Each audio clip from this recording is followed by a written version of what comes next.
नमस्कार मित्रांनो, मराठी माणूस प्रदीप. 7 बेटांची तयार झालेली मुंबई, ही मुंबई कुठं ज्याला पसरत गेले ना त्याचा काही हिशेब राहिला नाही. हिशेब ते कधीतरी मॅपवरती जा आणि त्या मॅपवरनं सगळे पहा. किड्या मुंग्यांसारख्या या सिमेंटची जंगलं इतक्या वाळवीसारखी सगळी पसरत गेले. तिकडं विरार गुजरातपर्यंत पोचलं. ही सेंट्रल लाईन इकडनं त्या नाशिकपर्यंत अगदी जायला लागली. कुठं ते कसार आलं आणि कुठं काय काय आलं. इकडं खोपोली घ्या आणि आता त्याच्यात भर टाकली आहे या तिसऱ्या मुंबईची. म्हणजे अर्धा रायगड यांनी हातात घेतला आहे. अर्धा रायगड हे शहरीकरण मी तुम्हाला सांगतो ना, जरा व्यवस्थित ही व्हिडिओ बघा. अत्यंत महत्त्वाची गोष्ट आहे. हा विकास नाही आहे, ही अधोगती आहे आपली. विकास म्हणजे काय असतो, विकास म्हणजे कशाला म्हणतात, जरा बाहेरच्या जपानसारख्या देशात जा, एखाद्या स्वित्झर्लंडसारखा देश बघा, बाहेरचे देश बघा, तिथं विकास म्हटलं जातं. विकास ही अशी गोष्ट असते जी फक्त इमारती बांधणं बाकी सगळं इन्फ्रास्ट्रक्चर बांधणं म्हणजे विकास नाही. तुम्ही ती इकोसिस्टम जी पूर्ण आहे ती कशी बिल्ड करताय, तिला कशी पुढे घेऊन जाताय, ते जे चक्र आहे सगळं ते कसं वाढवताय हे महत्त्वाचं आहे. ही तिसरी जी मुंबई काढले, या तिसऱ्या मुंबईत ते विमानतळ आणून टाकलं आहे. विमानतळ टाकल्यानंतर तो अटल सेतू बनवला पुण्याला जायला. ही काय गोष्ट चुकीची नाही आहे, चांगली आहे. पण ते विमानतळ बनवल्यानंतर, त्या अटल सेतू बनवल्यानंतर, त्या सगळ्या गोष्टी बनवल्यानंतर, त्या जमिनींचा भाव वाढवल्यानंतर, मी सांगतोय वाढवल्यानंतर भाव वाढवले जात आहेत. भाव तिथं मोठे केले जातात. तिथल्या जागा अदानी अंबानीला दिल्या जातात. प्रश्न हा नाही की त्यांना देऊ नयेत, निश्चित द्या. रोजगार आले पाहिजेत, निश्चित आले पाहिजेत. कामं झाली पाहिजेत, निश्चित. अरे पण त्या तिसऱ्या मुंबईत हे जे बाहेरनं आता आलेले सगळी या बाकीच्या मुंबईत अख्खा घ्या, या सेंट्रल घ्या, अगदी कल्याण डोंबिवली खोपोलीपर्यंतची लाईन तिकडे विरारपर्यंत घ्या. त्या ठिकाणी किती मराठी माणसं आहेत, किती आपली लोक आहेत, कोण आहे ती बाहेरनं आलेली. या मुंबईमधला, या महाराष्ट्रामधले लोंढे किंवा लोकसंख्या कुठून वाढते? बाहेरून येऊन वाढते ना. परवाचीच त्या बातम्यानं दिलेली गोष्ट, या मुंबईमध्ये नुसते अनधिकृत बांगलादेशी 1 कोटी आहेत. 1 कोटी. आणि त्यातले 90% बांगलादेशी उद्योगधंद्यांमध्ये, तुमच्या रस्त्यावरच्या आजूबाजूच्या दुकानांमध्ये, गॅरेजवाल्यांमध्ये, त्या बेकरीवाल्यांमध्ये, इकडं तिकडं हे जे आहेत ना, हे बांगलादेशी आहेत. जे नावं बदलून राहत आहेत, ज्यांची आधार कार्ड निघालेत, ज्यांनी हिंदू असल्याची नावं टाकलेत, दुकानांची नावं हिंदू टाकलेत. ही छोटी गोष्ट आहे का? ह्या सगळ्या लोकांसाठी आम्ही तिसरी मुंबई काढतोय. गेली रायगडपर्यंत. या तिसऱ्या मुंबईसाठी उठायला लागले इथल्या स्थानिक आगरी लोकांना, आपल्या ज्यांची गावं होती, या विमानतळासाठी उठवले. 10-12 वर्षांपूर्वी या सगळ्या बाहेरच्या बिल्डरांनी तिथं जागा घेतल्या. त्यांना माहिती होतं हा प्रोजेक्ट पुढं सरकणार आहे, कधी ना कधीतरी सरकेल. जागा घेतल्यात, बिल्डिंगी बांधल्यात, सगळ्या गोष्टी विकतायत. लाखो रुपयांनी ते फ्लॅट आणि या सगळ्या गोष्टी विकतायत.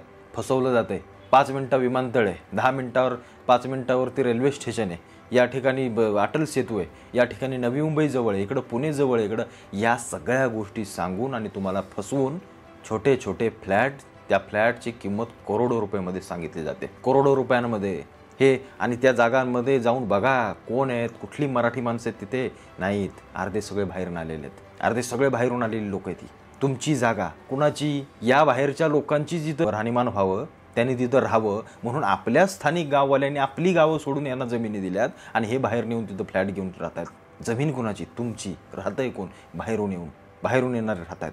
करोडो रुपयांच्या जमिनी सगळ्या फ्लॅट आणि यान त्या सगळ्या गोष्टी करून टाकल्या. बाजार सगळा उडवून टाकलाय. कसलं शहरीकरण करतोय आम्ही? हा काय विकास करतोय? उद्या तिसऱ्या मुंबईत लोकसंख्या बसणार नाही, मग काय चौथी काढायची का? चाललंय पालघरच्या बाजूला तिकडे चौथी. बस फक्त या महाराष्ट्राला ओरबाडलं जात आहे. हे स्कॅम हे सगळ्यात मोठे. हे बिल्डर लॉबीला तुम्हाला खोटं नाही सांगत, आत्ताच्या सध्याच्या घडीला मुंबई पुण्यासारख्या शहरांमध्ये 20 ते 25% फ्लॅट आणि त्या इमारती तसाच्या तशा खाली पडलेल्या आहेत. घ्यायला माणसं नाही आहेत. काय सांगणार? कशासाठी घेणार? मग काय करायचं? मग या अशा गोष्टी करायच्या. मग बाजूला विमानतळ आहे, मग अशा मोठ्या आमिशन, मोठ्या लोभाच्या गोष्टी दाखवायच्या आणि फ्लॅट विकायचे, बड्या चढ्या रेटमध्ये विकायचे. हे घ्या इथं, भविष्यात इथं चांगला फायदा होईल, घ्या इथं चांगला रेट येईल. कोणासाठी करतोय? मराठी माणसासाठी असेल तर ठीक आहे. कोण कुठून येतोय, काय होतोय? हे 1 कोटी हाकलले नाही आपल्या मुंबईत नाही बांगलादेशी, तरी अरे आपल्या 1 कोटी लोकांना रोजगार आणि बाकी सगळ्या गोष्टी उपलब्ध होतील. पण का नाही होत?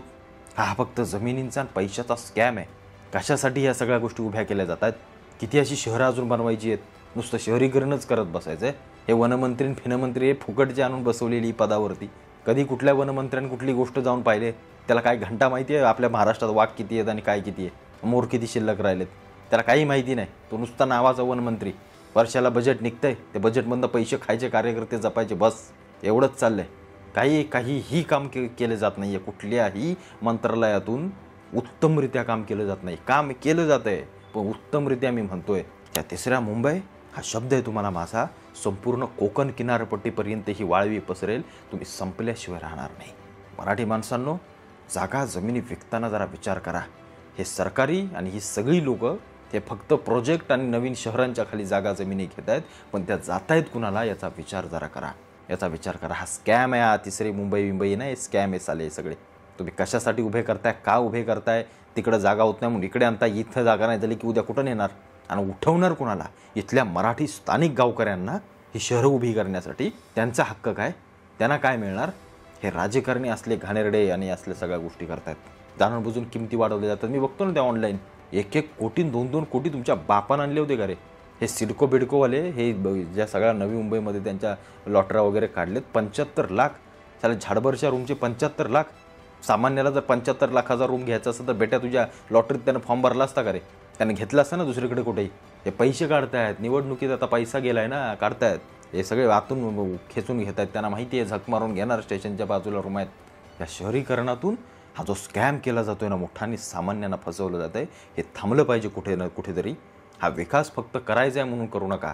हा विकास मला असं वाटतंय, मी म्हटलं नाही, सगळी इकोसिस्टम जी आहे ती व्यवस्थित पुढे घेऊन जाईल असा सर्वांगीण विकास आम्हाला हवा आहे. याच्यासाठी मी हा व्हिडिओ बनवला. बाकी तुम्हाला या सगळ्या विषयावरती काय वाटतंय मला आवर्जून कमेंटमध्ये कळवा.